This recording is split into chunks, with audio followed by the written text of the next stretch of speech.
Next, we turn to China, which was rocked a year ago today by a 7.9 magnitude earthquake. It killed 70,000 people, many of them children, trapped as their schools crumbled around them. Nowhere was the destruction worse than in the city of Beichuan, a city that was leveled and will never be rebuilt. How do people overcome that kind of devastation? Terry McCarthy went to what's left of Beichuan to find out. Li Anqiang's dream was to play basketball like his idol, Kobe Bryant.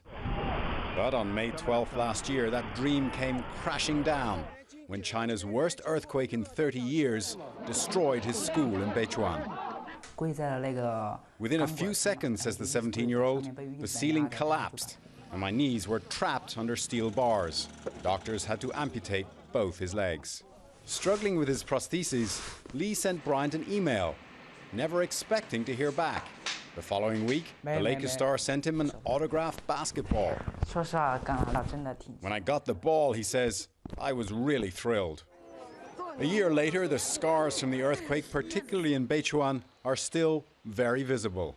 This is, or was, Beichuan. Some 13,000 people, about half the population, were killed here by the earthquake. Today, the whole area has been fenced off, and Beichuan has literally become a ghost town. The survivors live in temporary housing 40 miles to the south, while a new Beichuan is being built on an open plain. The first houses should be ready next year.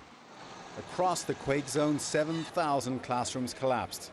Huang Yan lost her 6-year-old son in Beichuan's elementary school. There were problems, she says, with the quality of the building.